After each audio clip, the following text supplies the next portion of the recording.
Hello hi అండి. మళ్ళీ చాలా రోజుల తర్వాత నేను ఇలాంటి వీడియో చేస్తానని అనుకోలేదు. నిన్న తునిలో జరిగిన ఒక సంఘటన గురించి మాట్లాడదాం అనుకుంటున్నాను. దయచేసి నేను మాట్లాడే మాటల్లో ఏమైనా తప్పులుంటే నన్ను క్షమించండి. ముఖ్యంగా ఆడవాళ్ళు. 60-70 సంవత్సరాలు గల ఒక వృద్ధుడు 8వ తరగతి అంటే 13 సంవత్సరాలు గల బాలకిని అత్యాచారం చేశాడని వస్తుంది టీవీలో. అత్యాచారం అంటే నాకు తెలిసి ఎవరికైనా తెలిసి ఒక ఇష్టం లేని అమ్మాయిని కానీ, ఒక ఇష్టం లేని పెద్దవాళ్ళని కానీ, చిన్నవాళ్ళని కానీ బలవంతంగా వాళ్ళపై అఘాయిత్యంగా పాల్పడితే దాన్ని అత్యాచారం అనేసి అనుకుంటాం. కానీ ఇక్కడ జరిగింది ఏంటంటే, ఎవరికైతే జరిగిందో ఈ బాలిక ఉందో తనకిది 3సారి కాదు 4సారి అనేసి తెలిసింది. మరి ఆ 3 సార్లు ఎలా ఈ పాప తనకి ఎట్లా లోబడింది అదేంటన్నది ఆ పాప దగ్గర నుంచి మనకి రావాలి. కానీ ఇంతవరకు ఆ పాప దగ్గర నుంచి ఎవరు ఏ వాంగ్మూలం తీసుకోవట్లేదు. ఓకే, ముసలోడు చేయటం తప్పు, దాన్ని నేను సమర్థించటం లేదు. కానీ ఎందుకు జరిగింది, అట్లా ఎందుకు జరుగుతుంది, లోపం ఎక్కడ ఉంది, దాని గురించి అడగాలి కదా.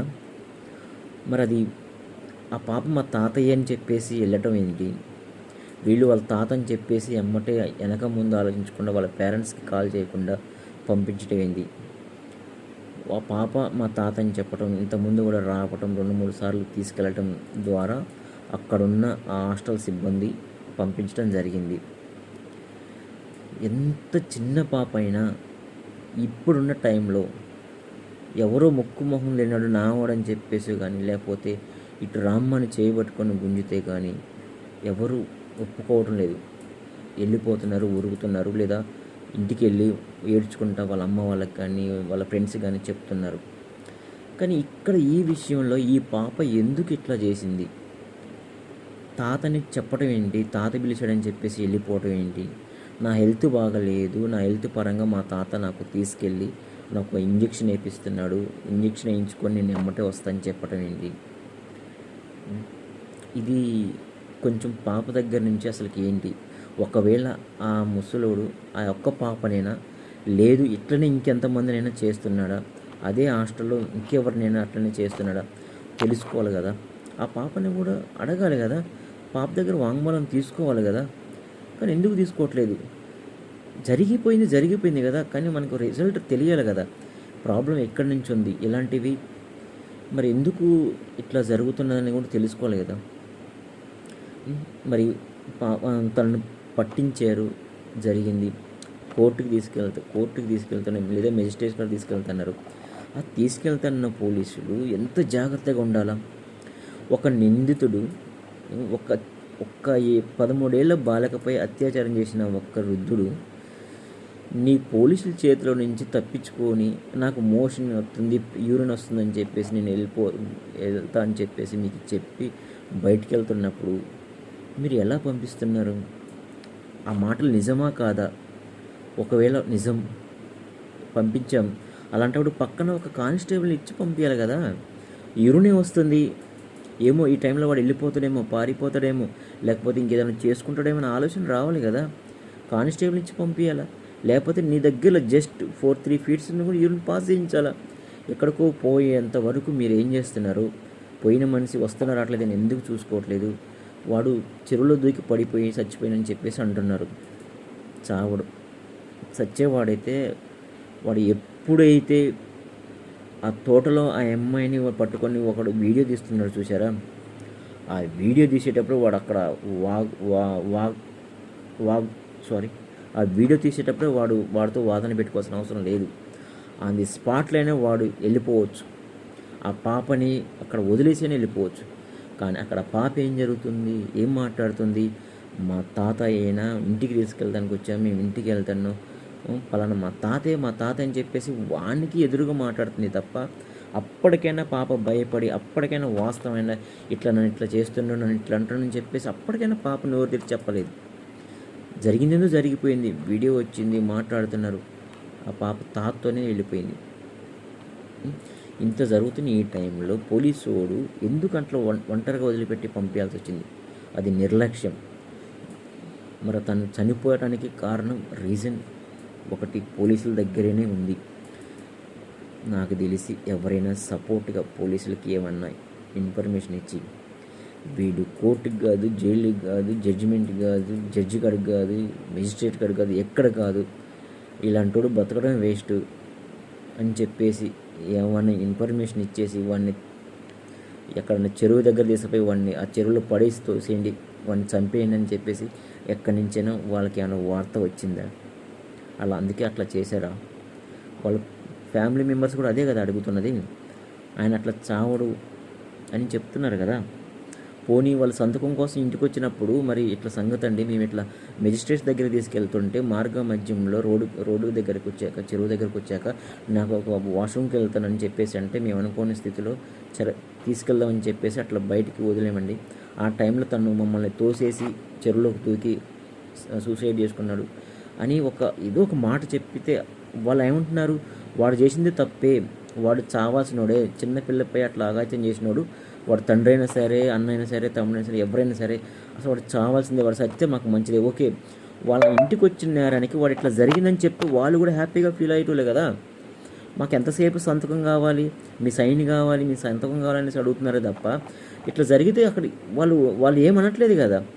వాడు చావటం మాకు సంతోషం అని అంటున్నారు కదా. నువ్వు నిజం చెప్పాల్సింది కదా.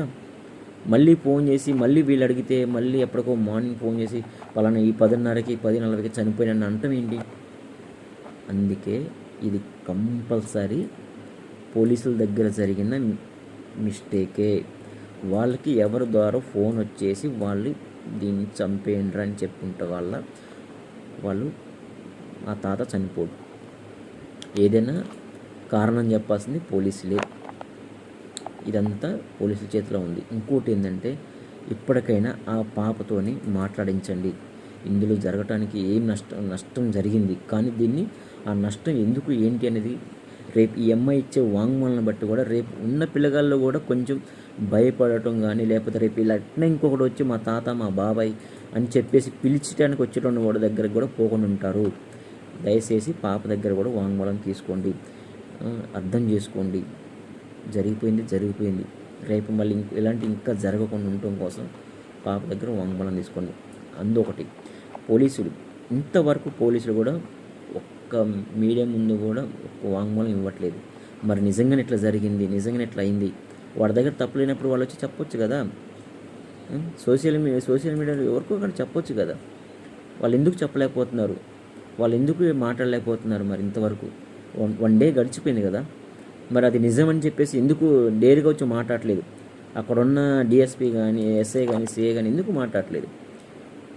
ఇది చూస్తుంటే పక్కా ప్లానింగ్తోనే జరిగింది. ఎవరి నుంచో కాల్ వచ్చి ఉండొచ్చు. ఆ కాల్ ద్వారా పోలీసులే తన్ని చెరువులోకి తోసేయండొచ్చు. ప్లీజ్, నేను ఆడవాళ్ళకు ఒక విషయం చెప్పదలుచుకుంటున్నాను.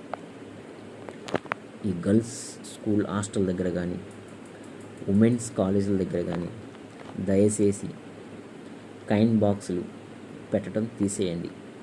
ఇంకోటి, మీకు నచ్చితే ఒక కానిస్టేబుల్ అని పెట్టుకోవడానికి ట్రై చేయండి. పెట్టుకోవడం రాకపోతే మీరు స్టేషన్లో ఖాళీ కూర్చునే బదులు అసలుకి ఉమెన్స్ కాలేజీలు ఎన్ని ఉన్నాయి, ఉమెన్స్ హాస్టల్స్ ఎన్ని ఉన్నాయి, ఈ గురుకుల హాస్టల్స్ ఎన్ని ఉన్నాయి, ఇవన్నీ తెలుసుకొని పలానా ఇన్ని గంటలకు ఒకసారి రౌండ్స్కి వెళ్ళండి, చెక్ చేస్తుండండి, తెలుసుకోండి. వార్డెన్లు అడగండి, అక్కడున్న గార్డ్స్ని అడగండి, ఎవరైనా వెళ్తున్నారా, ఎవరైనా వచ్చారా, ఎవరైనా అన్నోన్ పర్సన్స్ వచ్చేసి ఇట్లా ఎంక్వైరీ చేస్తున్నారా, మా పాప అని చెప్పేసి ఏమైనా బయటికి తీసుకెళ్తున్నారని అడగండి. అదే ఉమెన్స్ హాస్టల్ దగ్గర వార్డెన్స్ వాళ్ళకి ఎంతసేపు భోజనం పెట్టినామా, వాళ్ళ డబ్బులు వచ్చినాయి అనేంతవరకే ఉంటున్నారు. కానీ అది కరెక్ట్ కాదు. హాస్టల్స్ వాళ్ళు చదువు కోసం అనే తల్లిదండ్రులు పంపిస్తే ఏం చదువుతున్నారు? చదివేమో కానీ ఫోన్లని, చిన్న చిన్న నిక్కర్లు వేసుకొని, చిన్న చిన్న డ్రెస్సులు వేసుకొని 24 గంటలు తిండి పక్కన పెట్టే మెట్ల మీద కూర్చొని రోడ్డు పక్కనకు వచ్చి సొల్లు కవులు మాట్లాడుకుంటా, వాడితో నీటితో మాట్లాడుకుంటా, అసలు మనం ఎందుకు వచ్చాము, మనం ఏం చేస్తున్నాం అనేది కొంచెం కామన్ సెన్స్ ఉండాలి. మీరు ఇలా చేస్తే చేసేవాడు ఇంకెట్లా ఉంటాడా, అది కూడా ఆలోచించుకోవాలి కదా. హాస్టల్లో ఉంటాను. హాస్టల్లో ఉంటే ఎంత భయంతో ఉండాలా, ఎంత జాగ్రత్తగా ఉండాలా. అరే మేము జాబ్ చేయడానికి వచ్చాము, మేము చదువుకోవడానికి వచ్చాము, మరి నేను ఇట్లా చేస్తే మా పేరెంట్స్ ఏమనుకుంటున్నారు అని ఒక భయం ఉండాలి కదా. వదిలేస్తే ఇలానే చేస్తారా? ఒక భయం లేకుండా ఇలానే ఉంటారా? మీరు ఆలోచించుకోండి. ఫస్ట్ మీరు కూడా మారడం చేయండి. చదువా, జాబా, ఇంతవరకే. తిన్నామా, పడుకున్నామా, హాస్టల్ ఉన్నాం కదా, వాళ్ళతో వీళ్ళతో మాట్లాడటం, బయటకు వచ్చి గింత షార్ట్లు వేసుకొని గింత టీ షర్ట్లు వేసుకొని వచ్చి అది కరెక్ట్ కాదు కదా. అందుకే చెప్తున్నా, మీరు మంచిగా ఉండండి, మీ ఎదుటి వాళ్ళతో జాగ్రత్తగా ఉండండి. ఇలాంటి వాళ్ళు ఎవరైనా సరే, హాస్టల్లో ఉండే వార్డెన్స్ కూడా వాళ్ళ ఫ్యామిలీ ఫోటో కంపల్సరీ, ఎవరైతే వస్తారో ఫ్యామిలీ ఫోటో కంపల్సరీ మీ దగ్గర ఉండాల్సిందే. ఆ పర్సన్ వచ్చేసి మిమ్మల్ని అడిగితేనే, మా పాపని బయటికి పంపివని అడిగితేనే పంపించాలి. అంతేగాని ఫోన్లో కానీ, లేకపోతే మా పాప, నేను వాళ్ళ మామయ్యనైతే, వాళ్ళ బాబాయ్నైతే, వాళ్ళ అన్నయ్యనైతే, వాళ్ళ తాతనైతే అని చెప్పినా కూడా మీరు దయచేసి ఎట్టి పరిస్థితుల్లో బయటికి పంపించకండి. మీరు చేసే ఈ చిన్న మిస్టేక్ వల్ల ఒక చిన్న పాప లైఫ్ స్పాయిల్ అవుతుంది. అది అర్థం చేసుకోండి. దయచేసి మళ్ళీ ఇలాంటివి ఇంకెప్పుడు ఎక్కడ రిపీట్ కాకుండా చూసుకోండి. నాలో ఏమైనా తప్పులు ఉంటే నన్ను క్షమించండి.